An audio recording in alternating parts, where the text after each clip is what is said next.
And I've cataloged the inanities on structures in my head. And it's been a wonderful thing to do. If you stop to think about it, how many unhappy collectors do you know?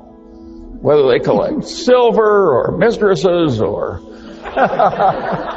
you know, I thought I would speak tonight a little bit on my favorite subject just as a talk, and after that just take questions from Tom of any kind he wants to answer. What I'd like to talk about briefly is...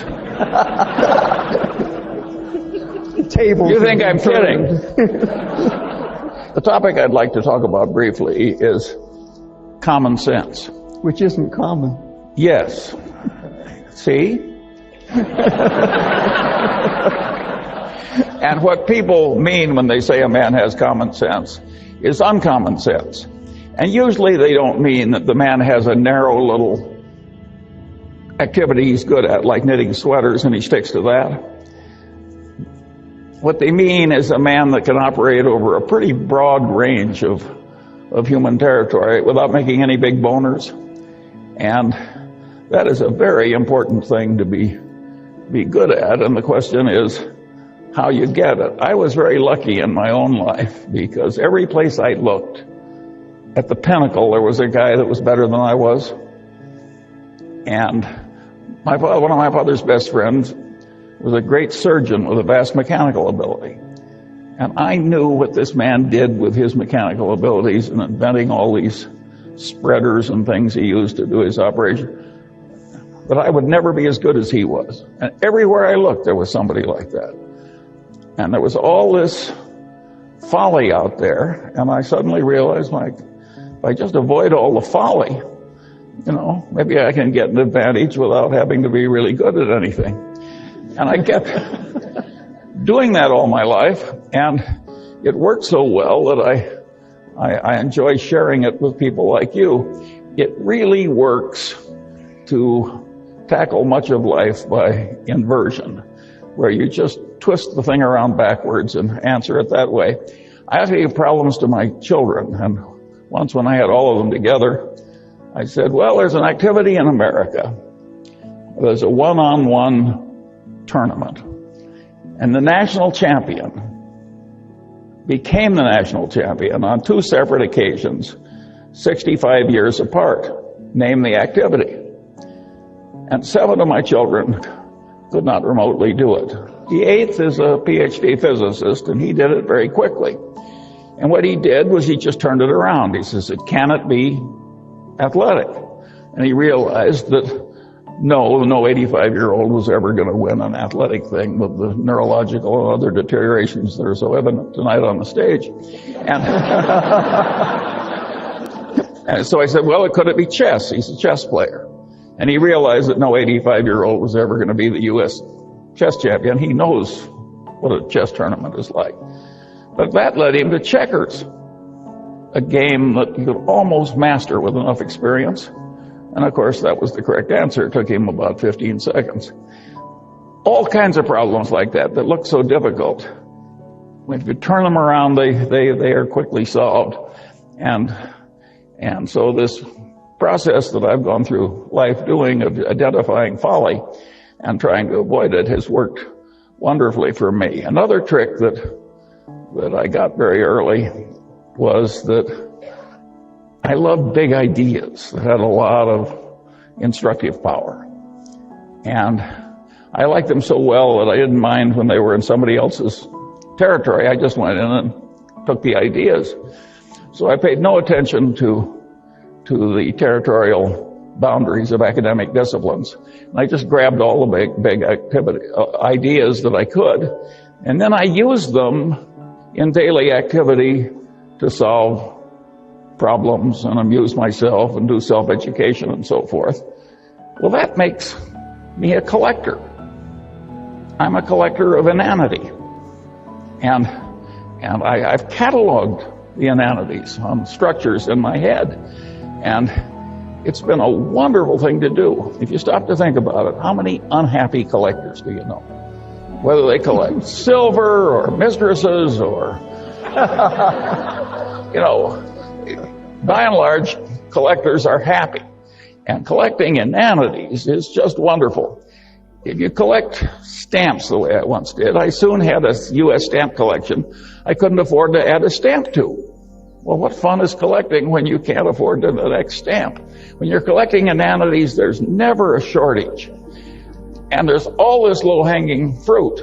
We had one this morning from the governor of New York. That was pretty expensive fruit. Well, but this is just a wonderful activity, and it's amused me and instructed me all my life. And another thing that I got into when I did that was to be very interested in seeing how these ideas interplayed together. There's not big academic reward or worldly reward for integrating one discipline for a strange discipline with a strange discipline that's not your own. So if you do it in your head, you're in a territory without much competition. Warren always says you should take the high road in life because it's less crowded. And this is a less crowded mental road in life, and it really works. And of course, when you do that, you get into issues where ideas are in conflict. And of course, it demands synthesis.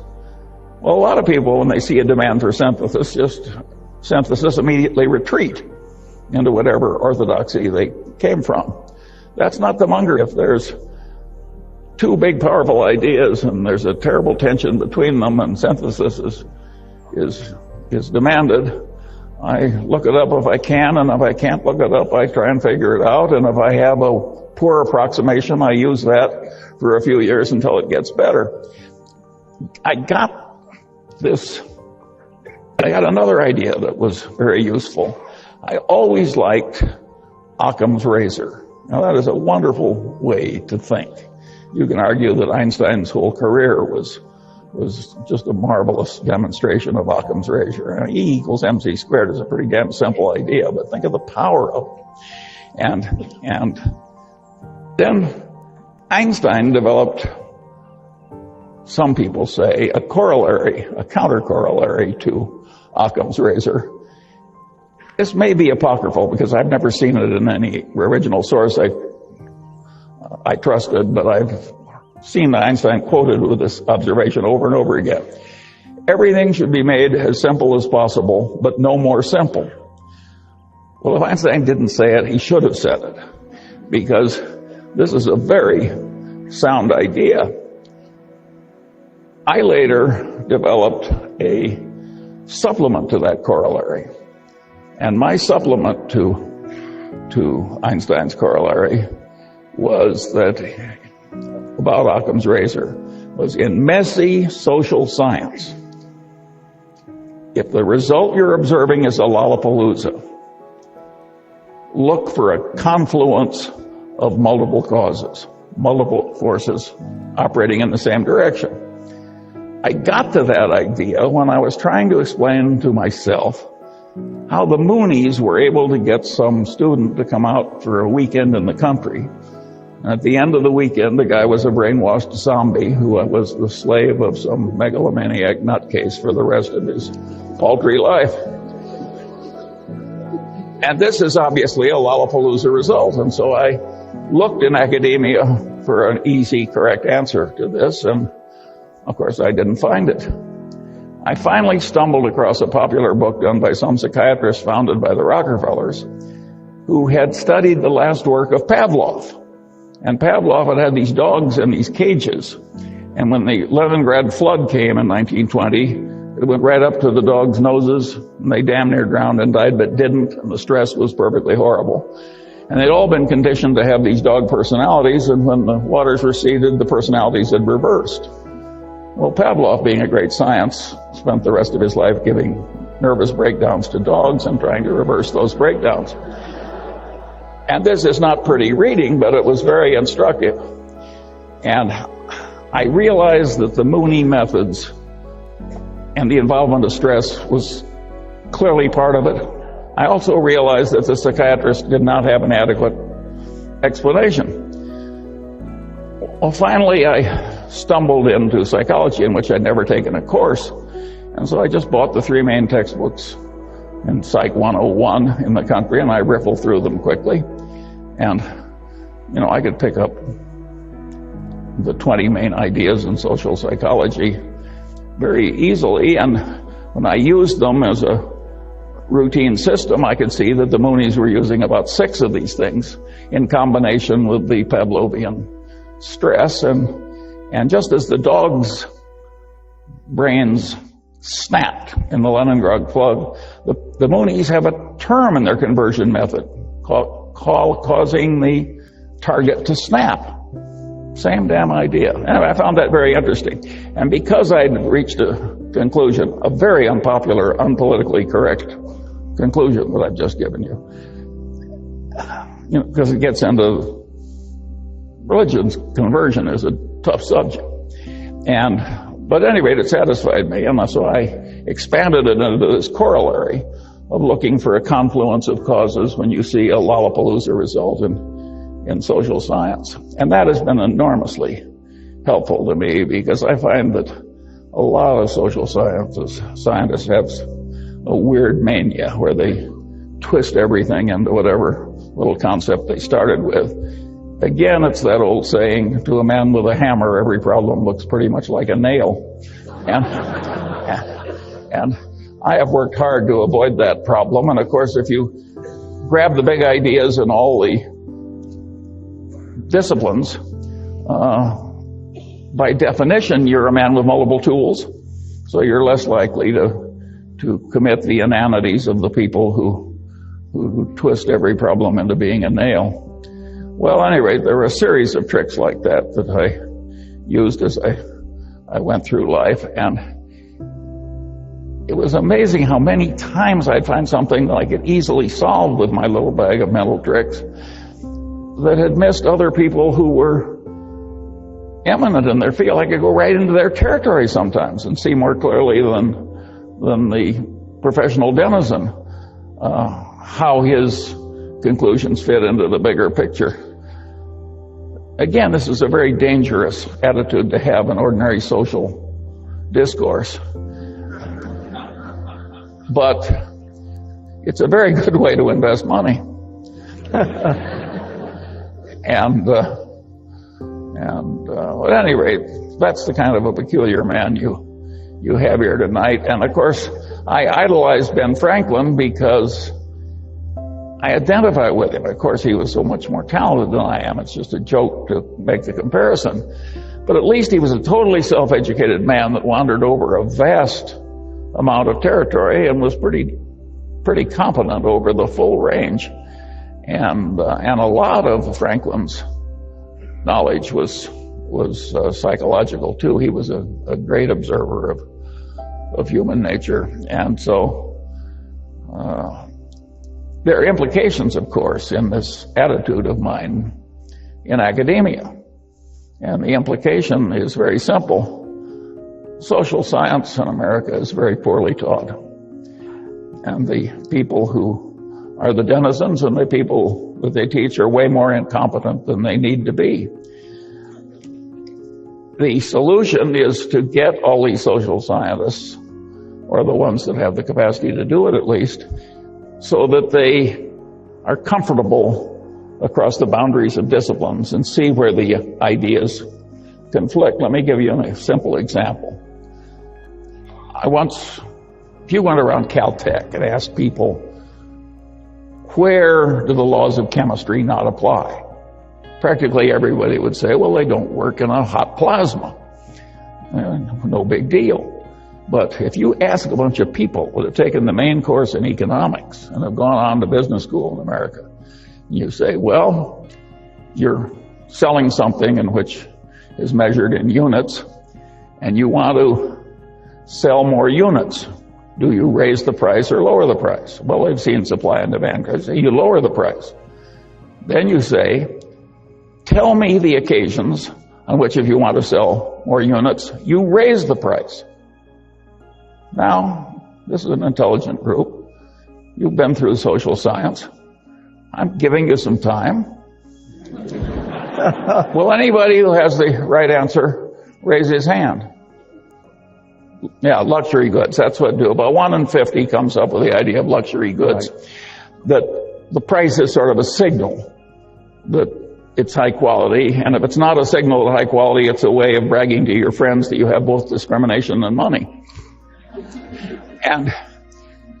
But one other interesting example is the one that happened to my Caltech educated friend Bill Ballhaus, who was CEO of Beckman Instruments, a company founded by another eminent Caltech professor. And Ballhaus had in his business collection a company that made some complex gizmo that they sold for a lower price than the other two gizmos in the market. And yet it was much better, and it had lousy figures. And Ballhaus took one look at it, and he realized that it was a gizmo where if it failed, it imposed enormous costs on the owner of the gizmo. And he recognized that the price being low was sending the signal wrong in reverse. This can't be very good, or it would. So he raised the price enormously and sold way more units. And of course the profits went up at a truly dramatic way. So these idiots that can't answer the question are leaving a lot of money on the table that a man like Ballhaus knows how to get. And the world is just full of opportunities like that for people who get the main points and go across it. But of course, that's not the main answer to the question. That's just the Ballhaus byway. The main answer to the question is very simple. Suppose you raise the price and use the money to bribe the other guy's purchasing agent. Well, you can laugh because it's so obvious once somebody points it out. But who was raising his hand over that one after all the fancy education you've had? And the kissing cousin of that direct bribery of the other guy's purchasing agent, that's the way title insurance is sold in America. That's the way load mutual funds are sold in America. That's the way a certain amount of defense contracting has been done or attempted to be done. It's a huge, important part of capitalistic life, that business of raising the price and using the money to enhance sales. And of course, there are legitimate ways to do it too, like legitimate information through advertising or otherwise. But there's a lot of illegitimate use of increased price to increase sales. And that's a big part of the capitalist condition. And if you don't have a brain that automatically has these things pop into it, you haven't really assimilated social science correctly. What good does it do to be able to pass a test parroting back to the professor what he told you? Well, that'll get you an academic label. But it won't get you the many millions of dollars Ballhaus made by raising the price. And it won't get you really fabulous investment results in life if it takes some imagination. If you don't see how all these things work and how they interplay. And of course, the way to get that competency, like any other competency, is to adopt the necessary elements and practice using it over a considerable period of time and a considerable area of complexity.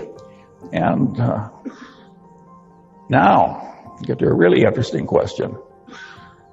Can we fix the social sciences so they aren't such total horses' asses?